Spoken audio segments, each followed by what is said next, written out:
Poster ಹಾಕಿದ್ರು, ಸಂಚಿತ್ ಎಲ್ಲರೂ welcome ಮಾಡ್ತಿದ್ದಾರೆ, ಸ್ಯಾಂಡಲ್ವುಡ್ ದಿಗ್ಗಜರೆಲ್ಲರೂ ಅಂತ ಹೇಳಿ, ಅವರ ಆಶೀರ್ವಾದ ಅಂತ ಹೇಳಿದ್ರು. ಸೊ ಅಲ್ಲೂ ಕೂಡ ನೀವು ಮತ್ತೆ ದರ್ಶನ್ ಸರ್ ಜೊತೆಲೇ ಇದ್ರಿ, ಕಿಚ್ಚ ದಚ್ಚು ಅಂತ ಹೇಳ್ಬಿಟ್ಟು. ಯಾಕಂದರೆ ನಮ್ಗೆ ಖುಷಿ ಆಯಿತು ಆ್ಯಕ್ಚುಲಿ.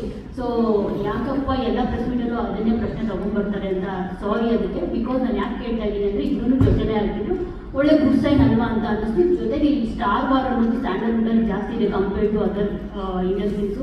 ಸೊ ಅದೆಲ್ಲ ಸ್ಟಾರ್ ವಾರ್ ಇಲ್ಲದೆ ಎಲ್ಲರೂ ಚೆನ್ನಾಗಿದ್ದರೆ ಸಿನಿಮಾಗಳು ಚೆನ್ನಾಗಿ ಆಗುತ್ತೆ, ಎಲ್ಲ ಫ್ಯಾನ್ಸು ಬಂದು ಸಿನಿಮಾ ನೋಡ್ತಾರೆ. ಈ ಥರದ್ದೊಂದು ಪಾಸಿಟಿವ್ ಸೈನ್ ಬೇಕು ಅಂತಲೂ ಅನ್ನಿಸ್ತು, ಅದನ್ನು ಮಾಡಿದ್ದಾರೆ ಅಂತ ಅನಿಸುತ್ತೆ. ಸೊ ನಿಮ್ಗೆ ಒಂದು ಪೋಸ್ಟರ್ ನೋಡಿದಾಗ ಎಲ್ಲರೂ ಒಟ್ಟಿಗೆ ನೋಡಿದಾಗ ಏನು ಅನ್ನಿಸ್ತು ಅಂತ?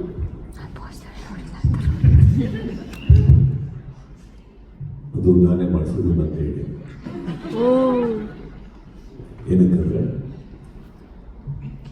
ಕುಂಚ ಸಿನಿಮಾ ರಿಲೀಸ್ ಆದಾಗ ಕಟ್ಔಟ್ ಅನ್ನೋದು ಒಂದು ಪದ್ಧತಿ, ಒಂದು ಫಾರ್ಮ್ಯಾಲಿಟಿ ಇತ್ತು. ಅವಾಗ ಕಟ್ಔಟ್ ಹಾಕಿಸಿದಾಗ ನಾನು ನೋಡಿದ್ದೇನೆಂದರೆ ಮೊದಲನೇ ವಾರ ಯಾವ ಕಟ್ಔಟಿಗೂ ಒಂದು ಹಾರನ್ನು ಬಿದ್ದಿರಲಿಲ್ಲ.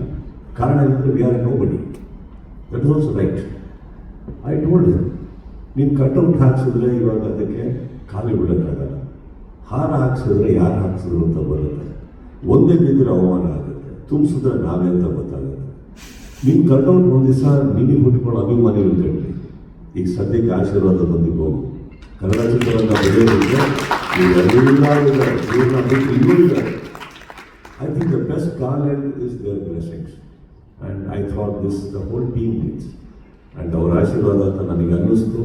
ಅವತ್ತು ಇವ್ರಿಗೆ ಕೇಳಿದೆ, ಇವರೆಲ್ಲರೂ ಒಪ್ಕೊಂಡ್ರು ಕರೆಕ್ಟ್ ಅಂತ ಅನಿಸಿ. It's not that I post ನಾನು ಐ ಆಲ್ವೇಸ್ ಆಸ್ಕ್, ಅದು ಅವ್ರಿಗೆ ಕರೆಕ್ಟ್ ಅನ್ನಿಸ್ತು.